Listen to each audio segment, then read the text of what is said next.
How did it... Hello, everyone. Welcome to the Warhammer Meta Chasers. This is your biggest and best Warhammer tournament focus show. Going to tell you about all the great tournaments coming up over the weekend. My name is Paul Murphy. I'm your host. I'm joined by Adam Camilleri. G'day, everybody. I'm back. And Dustin Henshaw. G'day, everybody. He's back. Oh, you guys change of costume, change of scenery. I am at Dragon Con. Right behind me is the wonderful city of it. Oh, you can't see it on that side. The wonderful city of Atlanta. It's behind me. So got a makeshift studio here. Gonna be a great weekend. I feel even though missing out on all this tournament action because we got a big one to talk about towards the back of the show. How are y'all doing? I am stupendous. If you weren't in a great mood, Adam, that you did vacation wrong. I'm jet lagged out of my brains though. That's I've slept. I think I've slept less than 12 hours in the last 72. But by the power of caffeine and ADHD, we are here. We need a WTC recap. We got to have some shows. Look, we do some other shows. We'll most likely be covering some of that stuff, and I'll also maybe a rundown on this show of the WTC that happened a couple weeks ago. But what a spectacular event as well. Absolutely stupendous. Yeah, I was there and I was able to do the coverage. You can go back and watch it on War Games Live if you're so interested. But man, it was a wild show. France going back to back. Of course, they were the short money to do so. Right. In many years gone by, usually you would not back the person who won last year to win again because it's only ever happened once before in the history of the international level of competition. But man, they did it. They cemented a legacy that's going to be hard to beat in the modern era of the game. And well done to them. And to everybody else here at the podium, Germany and the United States getting a third place is something that they've been chasing that podium for a couple of years and been right a sniff away. As I mentioned, we do this show live. We got some folks in the chat. If you're joining us on the podcast aggregators, we have an amazing chat group. Nurgle Matt, good to see you. KR, A Steve, John West. Hope everybody is doing all right. Sound out in the chat if you're getting ready to go to an event this weekend. Let us know what you're taking. Again, I mentioned this great chat community. Keeps going. Might have some fun things to do with the chat later on. But let's talk about some events. We're going to cover two great events this week. We're going to give a highlight of what we know about the Nova Open, some of the players there in attendance, and then the Roll for Damage event down there in Australia. And apologies because Nova didn't unlock their list in time. I did add the Belgian Open 64-player event in Mechelen on 3 events. Forgot to add it for Paul to read out on the ticker. So my bad. It's not on the prompter. He's not reading it, man. What I meant to say, do over. 3 great events. All right, we're going to go out. I'm going to count us back in about 5 minutes, all right? Yeah, see you guys. We're out. Belgian Open. We're going to do some Nova stuff. We're going to talk about the Roll for Damage. First event we are going to be covering is the Roll for Damage in Adelaide, South Australia. If you hadn't guessed it by now, it is in Australia. 99 players. And the first thing I checked was like, did the one G-Seater cult player in the world not show up? No, he's there. They're there. But I'm saying, what gets it to 100 next month or next year? Surely you just add a Gumby, right? You're at 99, just for the WMCs, we're gonna chuck a Gumby in there and just get that Hungy up there. I appreciate that authenticity though, from the weekend though. But 99 players again, that's absolutely awesome. And I believe we've talked about this event before, haven't we? I think this is the 3rd or 4th time we have covered this said event, hallowed event now in Adelaide, South Australia. There was a gentleman. An older gentleman who used to go by the name of Damage. He was a crusty old Aussie bloke, and he used to play the most hilarious, fun stuff at tournaments in South Australia and still do very, very well with him. Like he just get like miraculous wins out of nowhere playing like really suboptimal stuff. Everyone used to worry about playing against the Damage. And when he passed away, unfortunately, they created an event in his honor. And this is a hallowed event in South Australia and should be another good one this year. What are we going to see there? For the Imperial Super faction, there are 4 Sisters of Battle, 3 Custodes, 4 Admech, 2 Astra Militarum, 1 Grey Knight, and 7 Imperial Knights. Space Marines, there's 3 Adeptus Astartes, 2 Dark Angels, 2 Space Wolves, 3 Blood Angels, and 2 Black Templar. Chaos, there's 7 Chaos Space Marines, 6 T-Suns, 10 Death Guard, of course, 5 World Leaders, 7 Demons, and 4 Chaos Knights. Xenos, there's 3 Necrons, 4 Orcs, 4 Tau, 4 Votan. Very even spread across the Xenos factions there. Hive Mind, there's 5 Tyranids. And of course, the ubiquitous single G-Seater cult player in the world is there as well. Eldari, there's 2 Drukhari and 4 Eldari. Meaning the faction podium is Death Guard, topping it off once again. No shocker here at 10. And Imperial Knights right behind them with 7. But they're also tied with Demons and Chaos Space Marines, so that's nice to see. And then Thousand Suns pulling up the bronze podium here with a 6, and that's not bad. Then no Chaos Knights making the podium here with only 4 representations. So, but look at the Chaos density: 39 out of 99 playing Chaos, almost half the field Chaos players. And I mean, you got to say so. Adeptus Astartes, pretty low on numbers here. In fact, some of the mainstay Australian factions like Tyranids, like Astra Militarum, are all low here as well. They're usually pretty high, pretty well stocked in Australia. Orcs popping up and down in Australia as well. They're all pretty middling in numbers, especially Astra Militarum with only 2. Hell, Adeptus Mechanicus and Sisters doubled out Astra Militarum, which is just what's going on there, guys. What is going on? Australia against Australia, mate. Down under, gonna under. Listen, this is the meta 6 months from now. We know this. We discussed this before. Right. I do really like it, though. Yeah. Well, I know I've said this before, but I really do like it when the perspective of the bad guy factions are strong in the game, because when you're walking through the event, even though it's a tournament event where you're pairing into like wins, it almost seems like it kind of thematically looks pretty cool.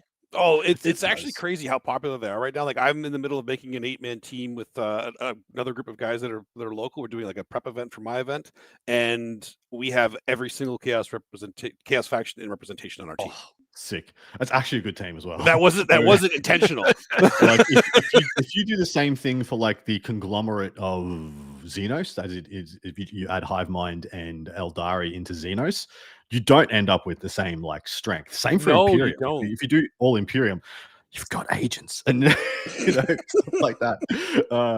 But just Chaos right now, you could run just every Chaos faction and you're a freaking juggernaut. Like, it is terrifying. Like, where's your weak spot? Like, yeah, where's your opponent going to get the easy matchups? It's me. It's clearly the GSC. Like, there's no way that I am actually going to be able to compete with all Chaos factions on the rest of the team. Like, I can't. There's nothing I can do about that. I'm the weak link. I did it wrong. Now, I pulled out one top player in attendance. Now, take this one with a grain of salt because, of course, the Votann Codex is out. But this was a top player in representation that wasn't playing Imperial Knights, because doing an Imperial Knight breakdown takes 2 seconds. There's nothing. You got some big knights. You got some small knights. Canis is probably in there. Exactly right. We covered it. Check. Next. We just did it. You nailed it. So we do have Mr. Marcus Butler, ranked 6th in the ITC in Australia, playing Leagues of Votann Oathband. Now, more than unpacking this list, which I'm going to do quite quickly, I'd like to bounce off you guys. I've been a little unplugged. I'd like to bounce off you guys your impression of what do you think, like, what units will be going out of this list and coming into this list, when the Codex comes into effect. We got an Ironmaster with 2, Iron Here champs in addition, 10 Hearthkin, 4 Sagittars, 6 Thunderkin, 2x5 Chthonian Berserks, 2x5 Hearthguard to go with the Iron Here champs, a single Hecaton, so dropped 1. A unit of 6 and a unit of 3 Pioneers, and 10 Jaegers. So this is not far off the, colloquially called the, best, Tim Schneider #1 Votann list. This is the Marcus Butler special, where he's dropped 1 Hecaton and fleshed out a little bit, probably to get the Thunderkin and the Hearthguard in there to get a little bit more chonk and a little bit more anti-tank. Because I know a lot of people, the Hecatons are extremely good into Astartes chassis. They're very, very powerful and potent into like all those Chaos factions we just mentioned, apart from, maybe some versions of Demons, because they're a bit anemic into Bellicor, and things like Chaos Knights. But they're extremely good at shredding, Blood Angels, Adeptus Astartes, Thousand Suns, things like that. So he's made a concerted effort here, and he swapped out a Hecaton for the Thunderkin, in my opinion, and a few other bits and pieces. What do you boys make of this? And then what do you see this looking like, come a couple of weeks from now when the Codex is in full effect? I mean, oh my goodness, there are like 2 or 3 characters getting dropped for Votann. That's got to define or really change up some of the list in some way. That new character, I can't remember his name, but I looked over his rules once, and I'm like, yeah, he's in. The thrice devoured was it Agnerson, that guy, or the Arcanist? The punchy dude, the guy with the tyranny. Yeah. That guy's a windmill slam, and the other guy as well. He's really good. He's also very good. but it depends on the build. He's a bit more archetype dependent, and depends on the build a little bit more for him. But I see the other dude is almost a windmill slam. Don't know what his points are right now. Anything else you boys see here that's going to be a dramatic shift, or anybody in chat want to point anything out that you think is going out of like the staple Voten lineup and possibly getting replaced by something? Oh, you mean like what's going to change with the new stuff that they'll be able to use soon? Yeah, is anything any of the mainstay Voten units going away or being replaced with something? I think Sagittars are going to start getting replaced by the new.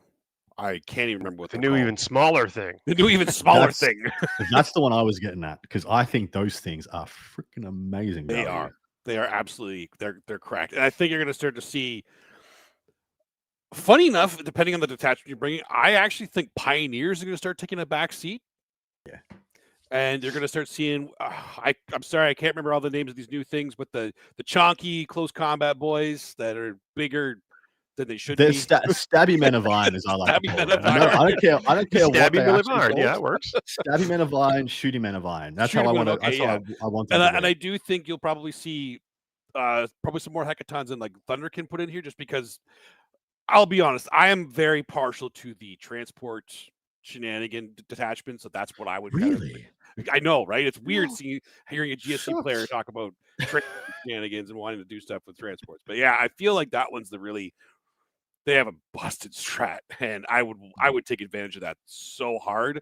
And I think that's where people are going to start leaning. If they competitively speaking, the Thunderkin will work really well on that, and so do the big punchy. What you said, the punchy ones, the new ones. The punchy men of iron, yeah. Punchy men of iron.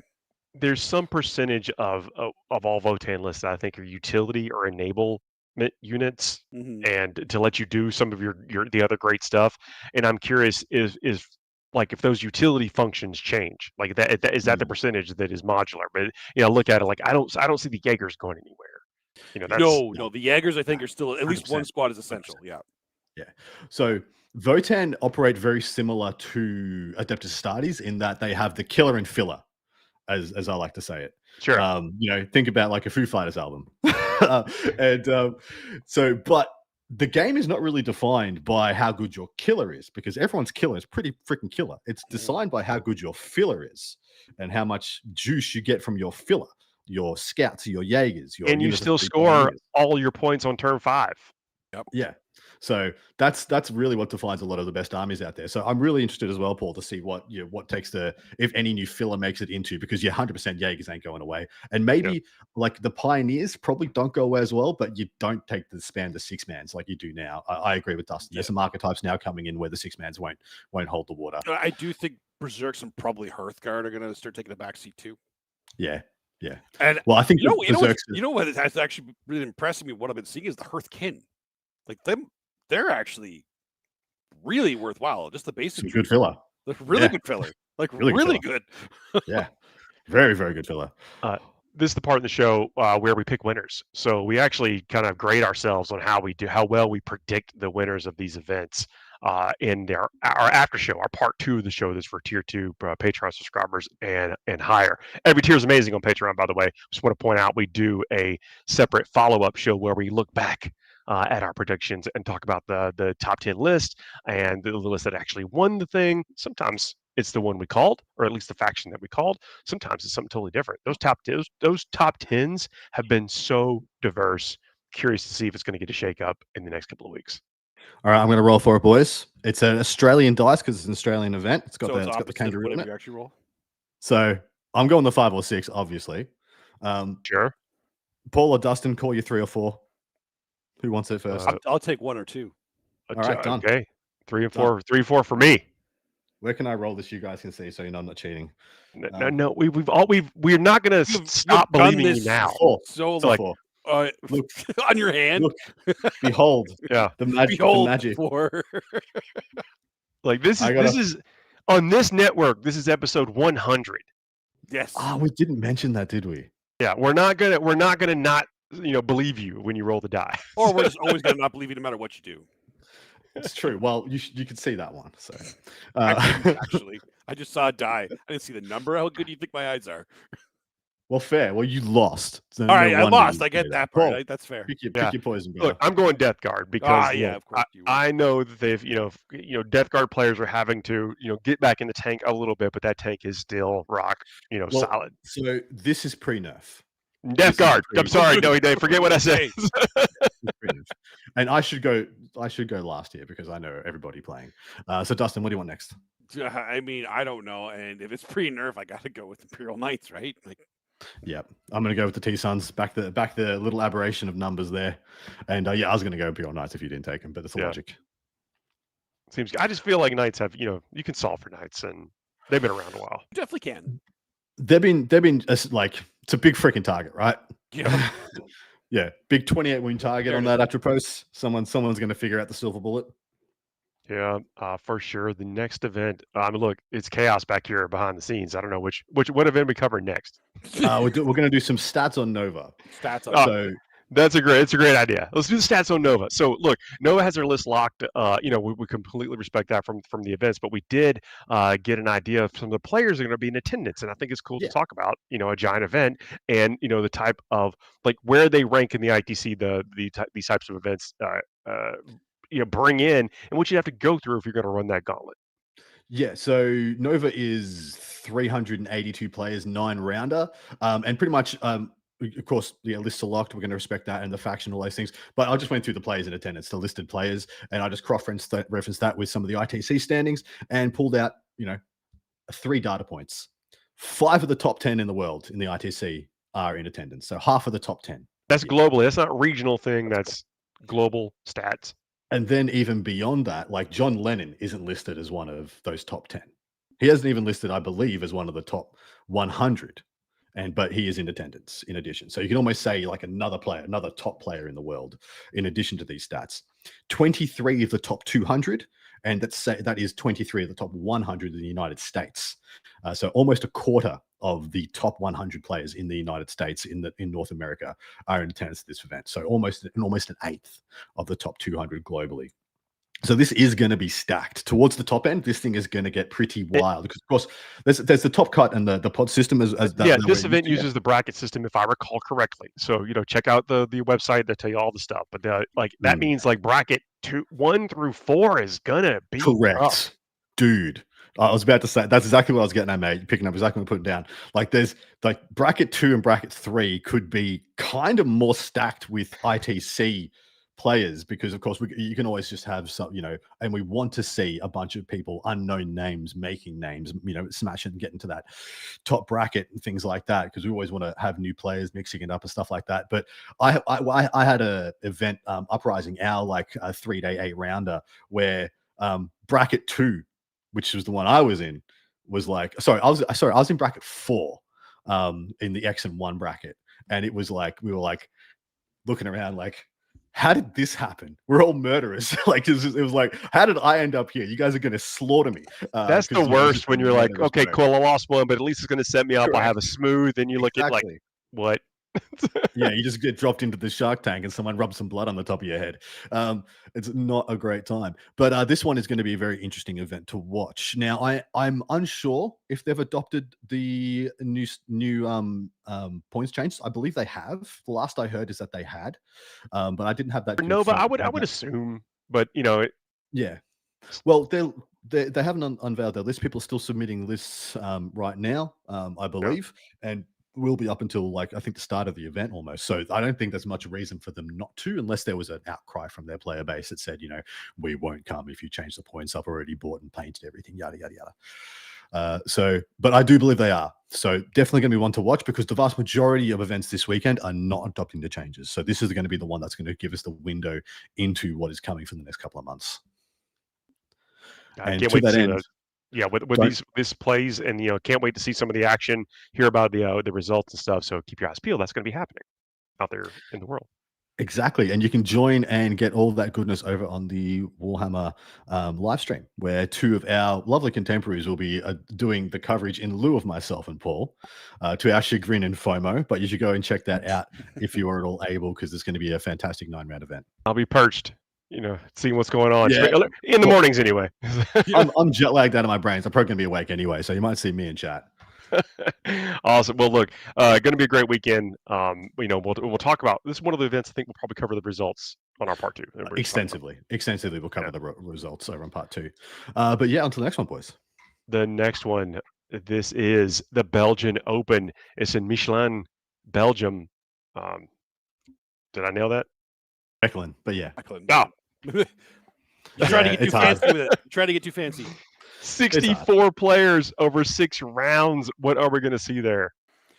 In the Imperial Super Faction, there are 1 Sister of Battle, 3 Custodes, 1 Admech, 1 Astra Militarum, 2 Grey Knights, and 5 Imperial Knights. Space Marines, 3 Adeptus Astartes, 2 Dark Angels, 1 Space Wolf, 1 Blood Angel, 2 Black Templar, and 1 Death Watch. Chaos, 3 Chaos Space Marines, 1 T-Sun, 6 Death Guard, 4 World Eaters, 2 Emperor's Children, 2 Demons, and 3 Chaos Knights. Xenos, there's 5 Necrons, 2 Orcs, 1 Tau. Highbind, there's 3 Tyranids, and there's a second G-Sealer called player. There's 2 of them here. What the heck is going on? Someone spilled water on him or fed him after midnight. Fed him after midnight. Yeah, exactly. Yeah.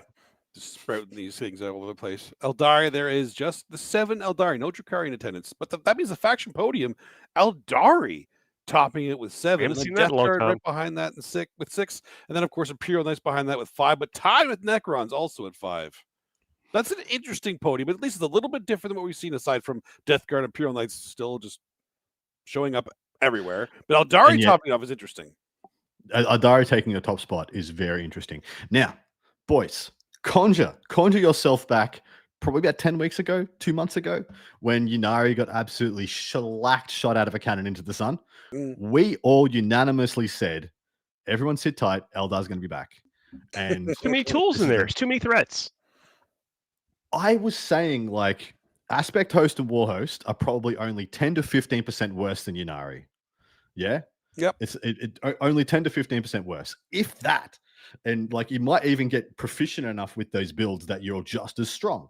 Maybe you don't have the shenanigans or the nonsense that Ynnari seems to be able to get away with doing every edition. But Eldar's back, and they have great game into the top of the meta. They were taken extensively and identified extensively at the WTC level as a silver bullet to knights of both varieties, as being able to, at a minimum, grind them out to a small loss or small win, and with massive upside, depending on the mission and the terrain maps you're able to get to push a decent-sized win onto these top factions. And then they grind into Death Guard just as effectively as well, because they're MSU nonsense all around. Cool.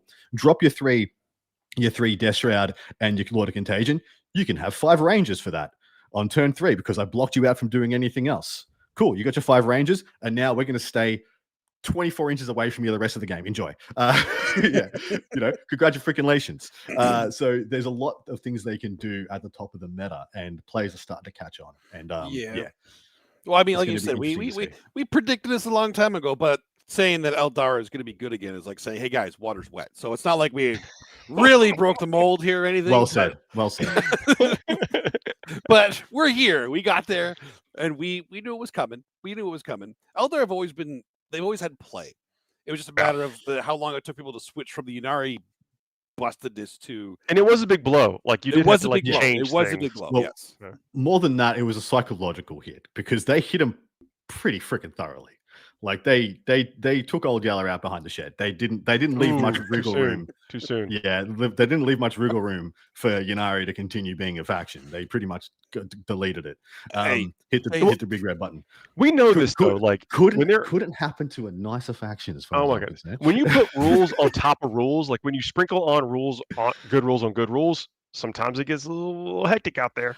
I'm resisting bashing the table, but how many editions are they going to let Ynnari do what it does? This is the 4th edition, 7th, 8th, 9th, 10th, where they've been like, let's let them break the game, and this will be fine. They've only existed for 4 editions, so correct. They are in my 100% right now, but they're so cool.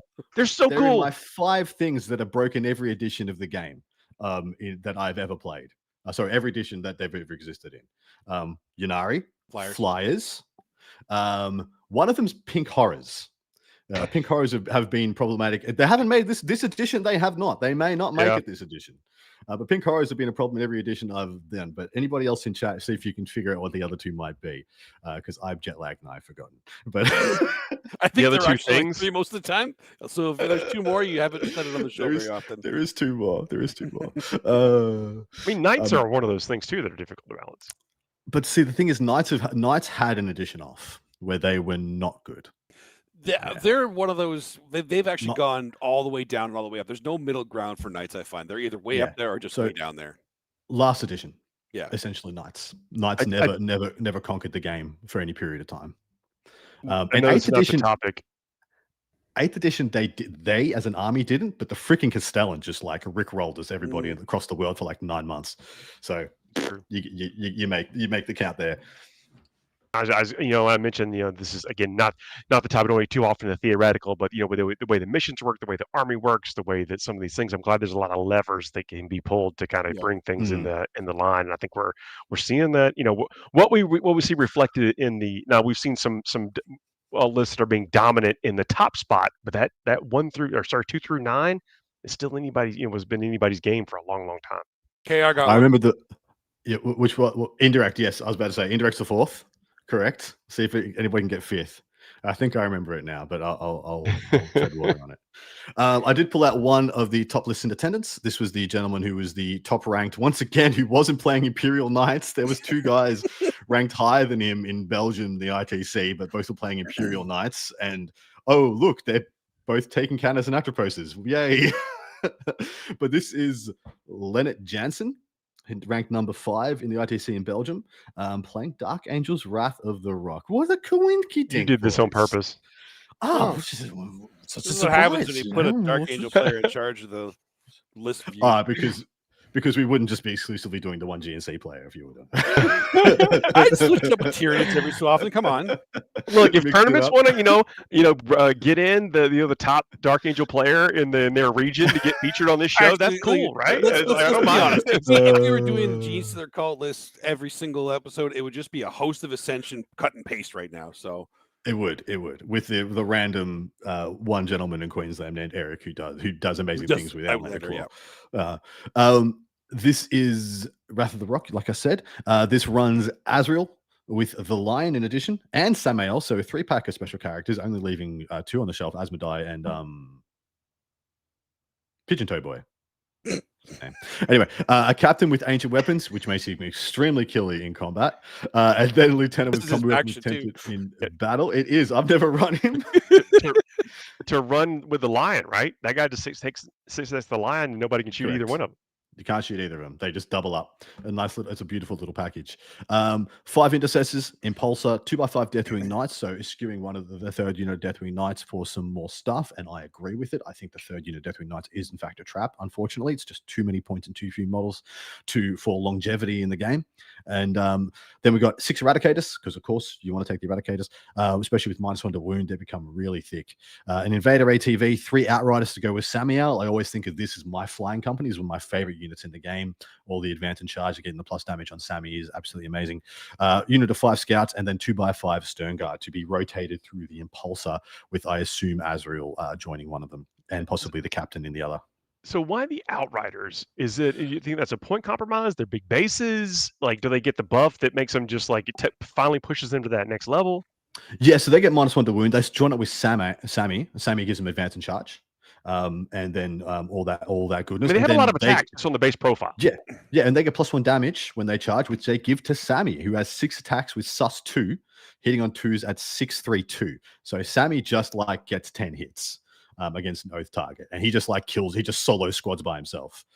Is the way that works. They're a delivery system to get Samael into combat, because he's pretty much like a whole unit's worth of damage by himself. I love that, and I love it. That's one of my favorite freaking units. I was playing it ages ago in Gladius, and now it's even better because it's just a superstar unit and very cheap for the damage output, and with the right buffs in some other detachments like in Gladius where you can give it lance and things like that, he doesn't get the extra damage, but I've had him like solo, like go in and just solo small knights and things like that, just like one tap him.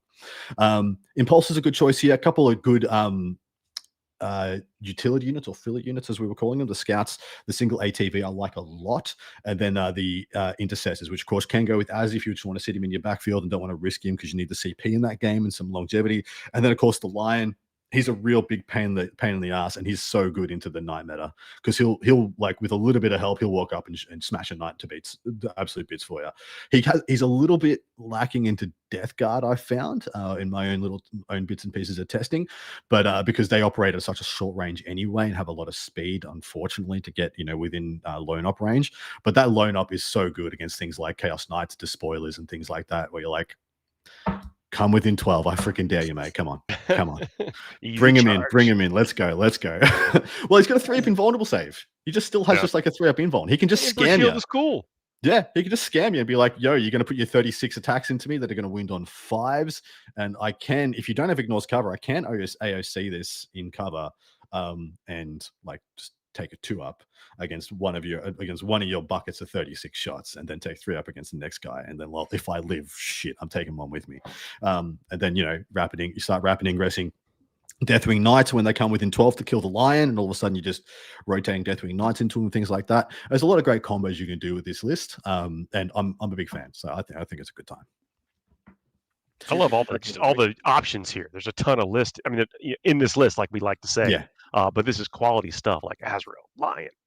Well, think about it like a big L, like a big L, and you got the Lion just sitting on the outside of the L. You got the combat weapon lieutenant inside the L, and then right next to them you got the 6 eradicators. You're like, what are you willing to put within 12 of the Lion? About to get lost. What are you willing to do? And then show us the secrets of the rock. I'm going to show you some wrath. But anyway, but the rock is cooking. Time to pick some wins, boys. I don't think we can say that. I didn't smell anything. I didn't smell anything either. Never was here. Never heard of the WWN. What is winning this event? So I picked last. Oh, Dusty, you pick first. Let's go. We're still going to pick for Nova, by the way. Oh, okay. I didn't know we were going to pick for that because we don't know the players. Or I guess we're going to have blind punts. Okay, is what we're going to do. Fair I can tell you some of the top names in attendance because but we don't know. I want to pick totally blind. Well, even though I know some of the folks as well, but some of the players in attendance, you're like they only play like 1, maybe 2 factions. You can have a punt, and more than willing to tell you. But Dustin, take it away. What do you want for Belgium? Oh, jeez. I mean, I guess. You know what? I'll go Eldari. Back to numbers. Paul, would you like? This is a good question. This seems like a tough meta. I'll go with. I don't want to pick Death Guard twice. Yeah, I don't. I do because I think that's what's going to take it. And I think I need points this month. Don't we all need points this month? Well, I'm just gonna zero us, and this is gonna go in September. Oh, yeah. So you don't need points yet, but yeah, we're gonna go for an extended September. Extended September. All right. Well, then I got to go over the dream then. Blood Angels. Nice. I'm going for the dream as well. Dark Angels. Let's go, Jansen. Yeah, that surprised me. Nice. Well, I told you there was 2 guys higher ranked than him in the ITC playing Imperial Knights, and none of us went there. So we are all of a certain. I already picked Imperial. Loyalty is its own reward. I want to pick it twice. Come on. Yeah. All right. So this is the part of the show. Look, if you're brand new here, thank you very much. Apologies. Let's do Nova. Oh, we're going to do Nova. All right. Yes. Right. Yep. Sorry. Do you want some names, boys? I'll give you some names of some people in attendance and some rankings. So we have Zach Point, who is ranked 3rd in the world, 1st in the United States. He has played this season Eldari, Orcs, Astartes, Blood Angels, Chaos Knights, Necrons, Thousand Suns. So crapshoot. Conan Jennings is there, who ranked 4th in the world, 2nd in the ITC. Pretty much just plays Adeptus Astartes. He played Ultramarines pretty much all season. So that is a very strong pick. We saw him win in Dallas and Adepticon. Yes. One Adepticon. Absolutely. Derek Apshe is there. He's played Heretic Astartes, Death Guard, Chaos Demons, and Tau this season, but he's known as a absolute Chaos master. Mark Hattel is there. Derek is 9th in the world, 6th in the United States. Mark Hurdle is there, who's ranked 10th in the world, 7th in the United States. He's a Space Marine specialist. Folge is there. He has played Custodes, Eldari, World Eaters, and Necrons this season so far, ranked 19th in the world, 9th in the United States. Brian Doherty, 30th in the world, 12th in the United States. Has played World Eaters, Empress Children, Heretic Astartes, and Chaos Demons this season. Joshua Campbell's there. The dude plays Necrons. TJ's there. The dude plays T-Suns. Marshall Arthurs is there, who's a relatively new name to myself, but he's ranked 58th in the world, so the dude is legit. He's played Admech, Necrons, and Chaos Knights. Predominantly played Admech, so I'd be really interested to see how he does. But that's just a couple of names off the top. Nice. Give you some ideas, lads. Who's picking first? I guess I should, as I haven't yet. Picked first. Da, da, da, da, da, da. Yeah, I'll be a lamer and I'll go to the Death Guard. That's fair. We don't know what all these people are playing. No, we don't. We don't know for sure. This is a blind pick, boys. Oh wait, no, the nerfs are in effect. No, too late. Take your finger off. Shush. Your finger's off the model. You don't know that. The finger's still holding the dice. Say no. I'm going to go the safe pick, go Astartes. Son of a. Shush. Paul, you're up next. Astartes. So these Astartes points don't count now for us. Yeah. I'm gonna go with Eldari. Whoa. That's not a bad job. Dustin, what would you like, mate? I don't know now. I was all set for Astartes. Trying to cross-reference what I think somebody might be playing. Doing it blind is really hard, especially when the other ones that I know of are playing Astartes. Yeah. Yeah. I might know these same guys. Yeah. Like, I know you do. Thousand Suns probably not a bad choice. Heretic Astartes, like any Heretic CSM, Astartes? not a bad choice. I mean, hell, we saw World Eaters do really well in Canada recently at one of the GW Opens. Oh yeah, T-Suns. I don't think Death Guard's going anywhere. I'm just backing. No, I think Death Guard is still fine, and I'm going to go Death Guard. Yeah, I'm backing them to not come first, essentially. Yeah. I still think There we they're a go. very strong podium pick. I'll still go. Well, Death now Guard. that business is done. This is the part of the show where we sometimes get a little bit silly. So if you're new here, thank you very much. Please consider subscribing if you made it this far. Things are about to take a turn.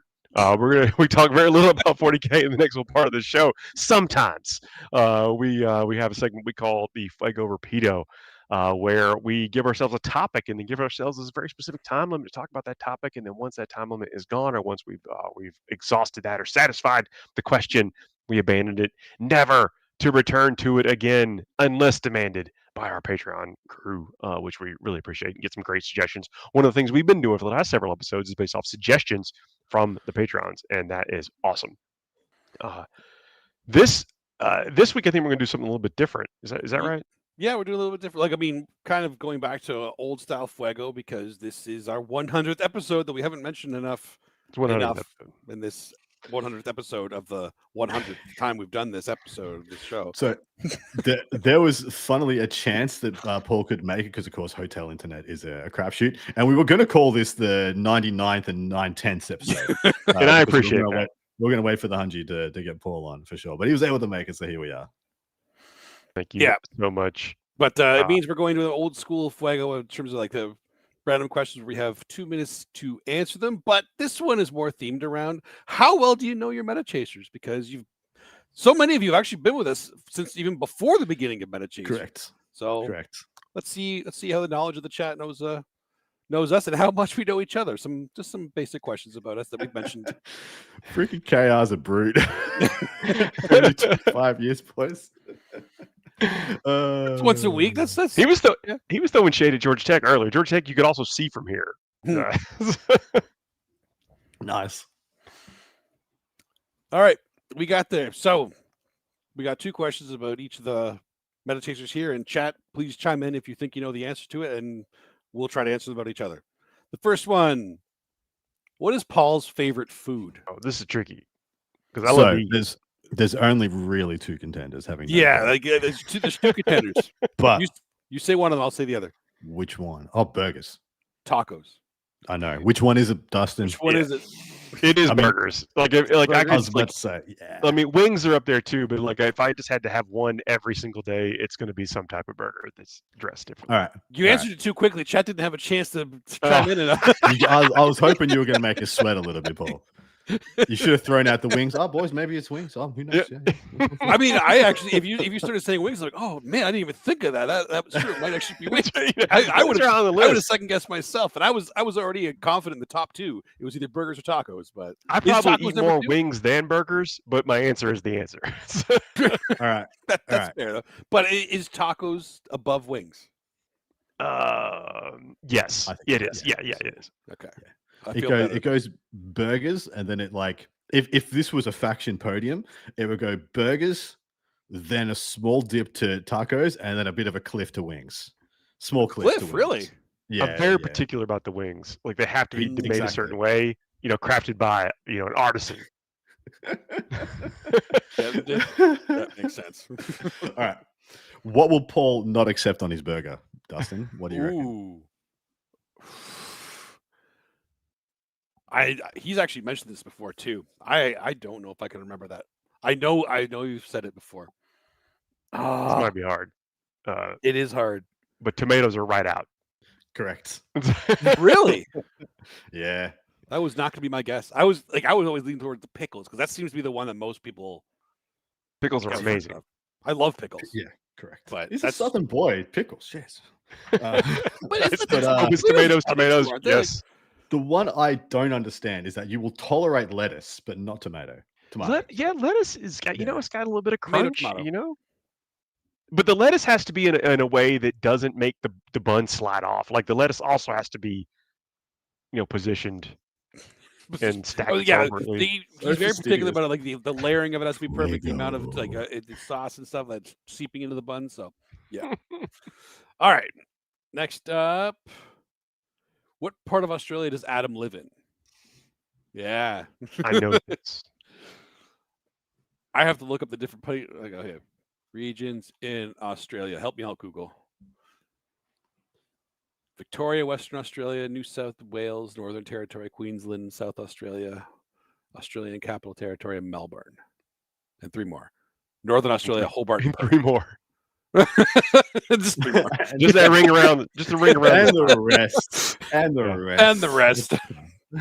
There was a button that said show more, all right? I didn't see it at first. Give me a break. Okay, no, it's not. Does anybody even chat even know?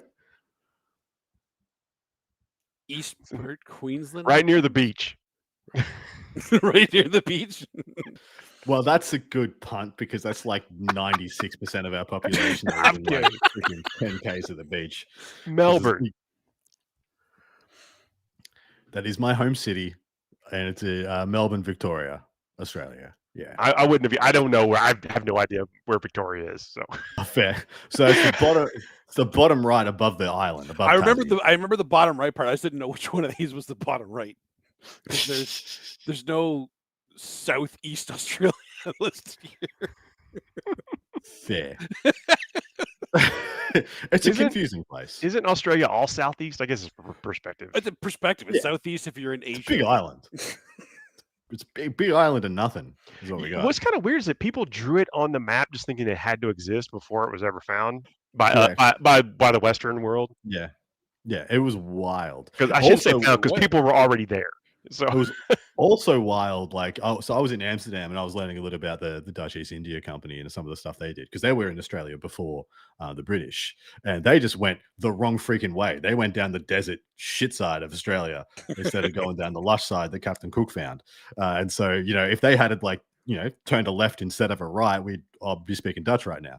So it's just very interesting. Just assume that everybody knows where it is on the map. It's just like we don't actually know what day it is right now. We just trust that somebody has kept track of every day since the beginning of days. And then they added months here and there too. Like adding random stuff. It's all a scam. Dates are a scam. I hope someone got stabbed for adding those. Like what the heck? I hope someone got stabbed so many times for adding those months. It's like 11 is not quite right. Let's add another one in there. What are we gonna? No, he did. His name was Julius Caesar. He got stabbed heaps. My goodness. All right, it's time for the Dustin question. Let's go. First Dustin question. All right. What is Dustin's degree in? I'm gonna guess it's something hilariously useless or something extremely useful. No, I mean it obviously can't be computer science.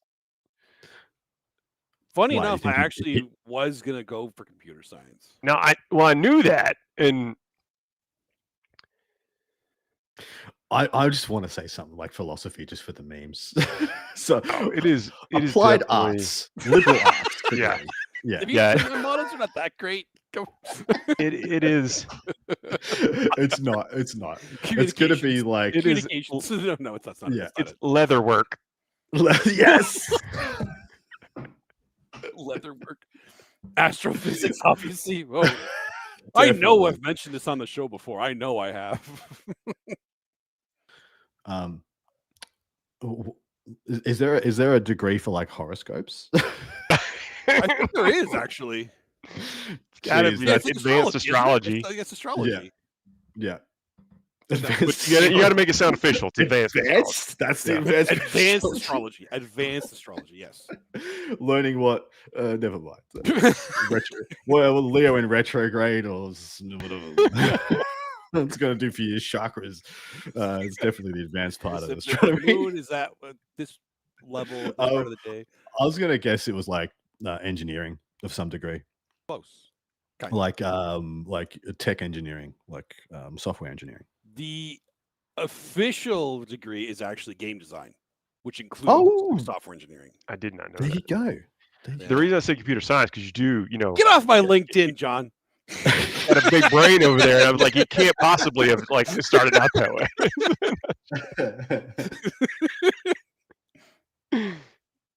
All right. Yeah, it's officially in game design, which does include like art, software engineering, all that stuff. So I it's a love that me and plethora. Paul. I love that me and Paul synced up to try and find the most useless thing, and then we both actually were pretty close on our actual guess. Yeah, Yeah.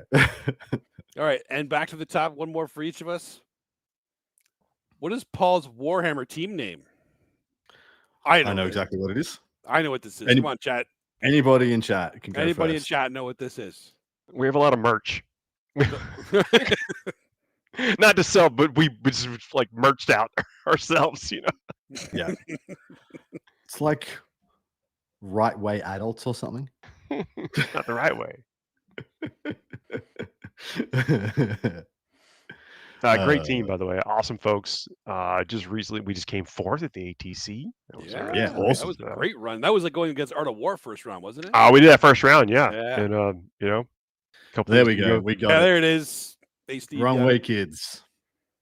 Wrong Have way. you been No. part of any other teams before the Wrong Way Kids? I mean, again, like there was a bunch of things like in the ancient past or whatever, but no, this has like been the crew for the last 15 years or so. What was your first club? What was your first club? First It love. was a club. It was the North Atlanta Tactical Organization. NATO is what it was. It's always Ah, it, that's it cool. always Yeah. has to be like made an abbreviation. Always. Yeah. Like a cool abbreviation. I've seen people like write their team names with the most nonsense, hilarious crap just to get a good abbreviation. Yeah. But it was a big store. Like the store was actually in a refurbished grocery store, so it was massive at the time. And I'd taken a break after third edition, and because basically just I think it was like a ticket, but the gap in between third and fourth, and got back into it into fourth, and that's what actually started my grand tournament journey. Was around that time. I was finally able to kind of get out and go to some of these big tournaments, and Nice. and had a great group to test against and played into, like That's hard cool. hard players. That's at that the first that's place. the key. Once you get that group that you can play against and get that kind of practice, you make that steep inclined. Hmm. I into remember competitive play. I took some Death Company and a Rhino and played one test game before the first Atlanta Grand Tournament and got pasted. I'm like, jump packs on everybody. Let's go. Who was your Fuego. first team, Adam? I think it was Hive City. Hive City. Yeah. I'm like Paul, I've been on numerous teams. Oh, yeah. I've been playing for Art of War for like the last 5 or 6, but before that I was on like 20 teams. Yeah. My first I would one was- chop and change just for the memes every other event. Of course. We all do that sometimes too, right? Mine was Forbes First Legion. Forbes was our local hobby shop. That was like just got a bunch Nice. of random guys together, and yeah, that was fun. Good times. All right, next up. How many Warhammer related shows is Adam a part of? Where's my Infinity Gauntlet? We're out of fingers. And you, I want chat to name them too, because it might be a couple that because we're. Is this shows or regular casting spots or just podcasts? Shows / podcasts. I don't know about regular casting spots because that's going to get a little crazy. Fair. Yeah. I need to count them off now. 1 sec. I'll put my fingers away. You know. Yeah, there's one of them. Hey, Steve's got one of them, of course. Yep. That one's easy. It's Paul's show. Yeah. Yep. Obviously, He lets me on. It's the people's show. He's tolerated my presence for a few years now. Yeah, Thursday show. Yeah, see this. If you want to be how many I have been on. Oh yeah, this is going to be. We're going to ridiculous. get a little crazy here. Well, you've got, and people may not know this. You have a old world show. I do. That old world charm, baby. Mm-hmm. With Peter the Falcon and Danny McDevitt. It's absolute nonsense. You should get on it. Yeah, Art of War Down Under. Yeah, for sure. What's the second one that the KR said? Here. So Warhammer Meta Chasers. Yeah. I haven't started that show yet. What would HERE stand for? Let's figure it out. All right. Is time up? Yeah, time's up. It's 4. Yeah. Just 4? I thought there was 2 more in there somewhere. FTN, this one, Art of War Down Under, and then you be counting Old World because that's it's Warhammer related. Yeah. It's not 140. That's what I was counting. There was a couple more, but yeah, I've. You need to steal it back. You need some time to yourself. You need to steal it back. There was a couple others. So like about 2 years ago, I was on 5, and then I dropped 2, got back 1. So.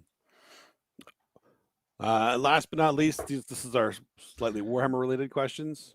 What was Dustin's first Warhammer army? And the answer may surprise you. First ever, not 40k, just in general.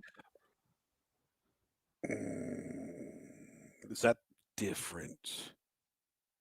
Well, is it your first? Well, so this is 40k pocket. We'll say my first 40k army. Oh dang! I was gonna say what else, but yeah, that would have been wrong.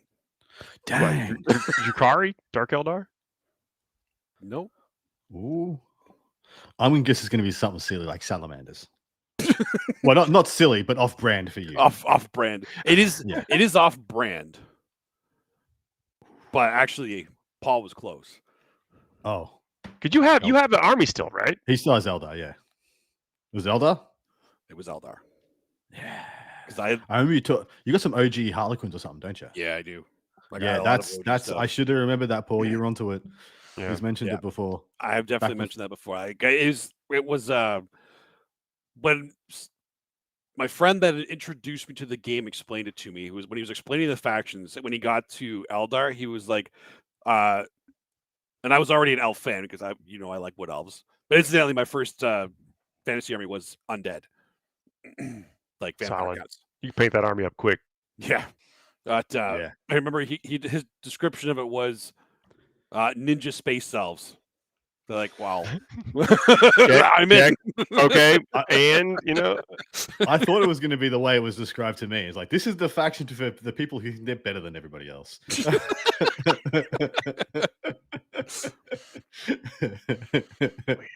Oh, man. I was coming over with a bunch of jaded Warhammer fantasy players. So we were quite jaded. That's fair. Times changed, though. No, time has changed. I think that's our show this week. It's been a blast. I'm glad we're all back together again, and it feels good. It's good. Going. It's been so good. I've missed you all. So thanks a lot for hanging out, chat. Y'all been absolutely awesome as always. If listeners on the podcast aggregators, please consider leaving us some 5-star reviews. That's the kind of ways that you kind of trick the algorithm to come in, having other people to come hang out with us or listen to us. We really appreciate that. Leave some comments on the videos if you happen to be watching us after the fact on YouTube. And now we're going to be back to our normal schedule every Thursday, talking about the biggest tournaments coming up, 40K tournaments coming up all over the world. You don't want to miss it. And then, you gotta see how this meta is developing. It's going to get wild. We still have apparently a slate in MFM coming at some point in the future. We just had a one coming in to top the cut off the some of the percentage off the top big three. Going to see how that settles, and then whatever rolls on from here. We've got a couple of codexes left for the end of the edition. Then we've got Imperial Knights and Drukhari are the two major factions without codexes now. I think everything else is done. We're like, who knows? Could be, in the next couple of months, the game is just complete and we're just rolling with a beautiful meta with everyone's got their codex. Well, we got everybody, all options, cool things to do, and then all people still coming out and playing in these weekend events all around the globe. We'll see y'all next week, everybody. It's been a pleasure. Have a good night. Stay safe out there. See you next time.